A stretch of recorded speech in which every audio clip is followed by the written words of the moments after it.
abi-abi at sa kabisang alay subong sa simbahan sa Diyos, dahil ayawan ng Diyos sa inyong presensya.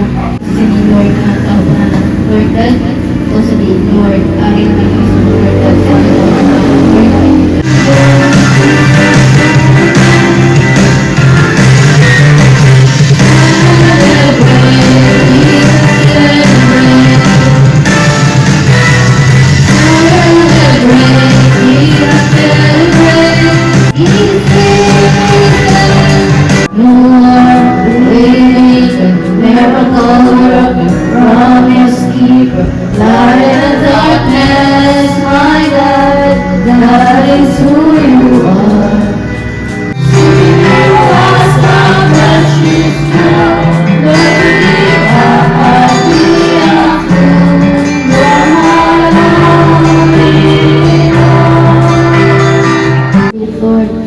glorify the name of Lord God.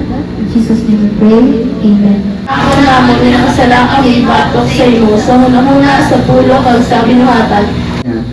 Sa Kristo Kristo, ginpatawad kita. Pag sinagtunayan kita sa Mateo 14, versikulo 1, tugtog 37. Ang papatay kay Juan na manong bautiso. Sa sadtong may nadlaw nakabalita si Herodes na managbuhala sa Galilea parte kay Jesus. Magpangamuyo sa atong Ginoong Jesucristo at siya tugyan sa kamatayon, gani atong dumduman nag-iyagin tugdo sa atong tanan.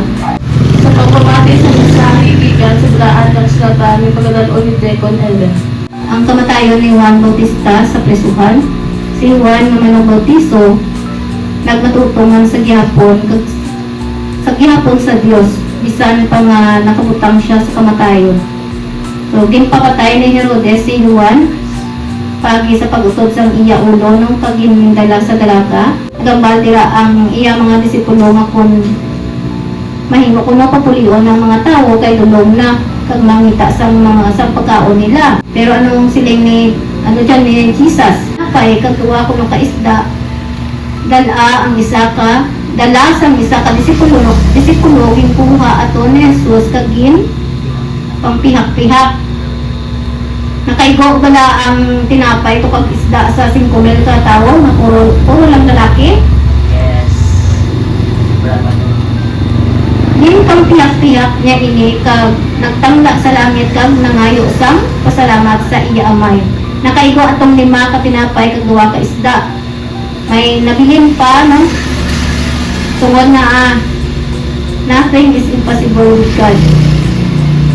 Maski na ano kagamay sang tinapay na to, kag isda, nag-igo sa pila ka tawo to.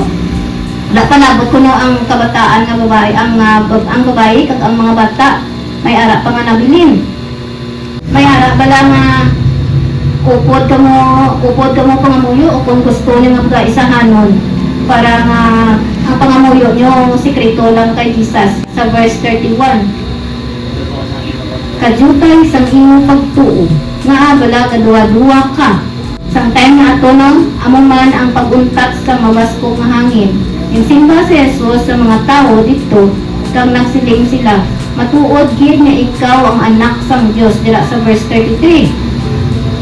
Sa atong kabuhi subong, hindi ka maghadlok tungod may Ginoo kaya nga ngayuan sang aton mga kinahanglanon.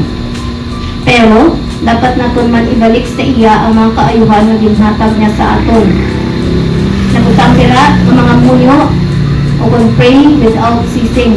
Sa pagpamamuyo ta, hindi naton kinahanglan nga lawig gid ang aton pamamuyoon. Kundi halin sa atong tagipusoon kay matian gid ni Jesus ina.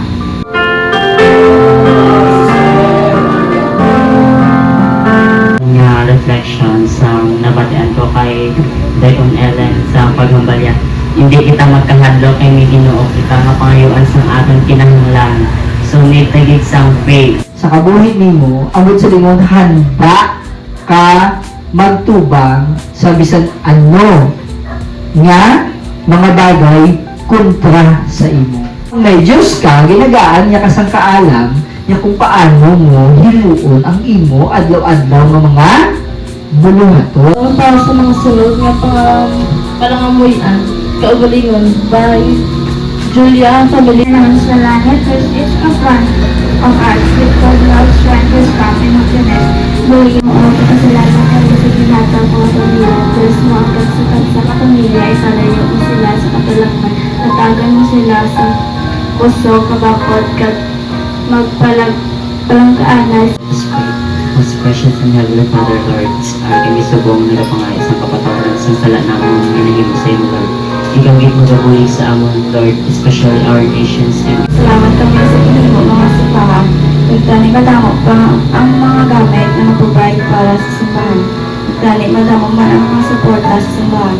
Mga aragid na pansiliyon sa mga ginapulong kagagad sila sa kabakot ka alam katapuso sa kapagsamaan. with problems for those who feel tired and helpless. Please give them strength and comfort and help us to kind and to eat, help others.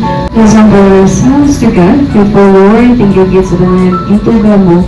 Guide us, Father, na maging maayo kung magsunundong kami sa pagprotekta sa imong mga sugo sa isang katao, paglabi na sa sining kalibutan. Salamat, Lord, sa pagpanumdum mo sa among Lord God. Kung sabihin, Lord, ang pagtuo, wala imposible, Lord God, sa imo. Pagpasunod sa bendisyon sa Diyos pagi sa iya alagad.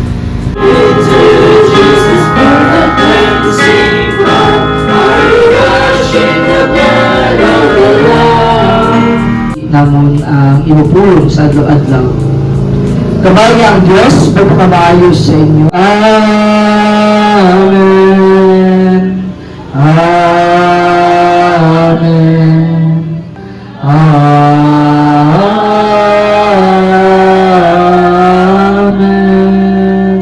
Ngayong hapon sa tanan,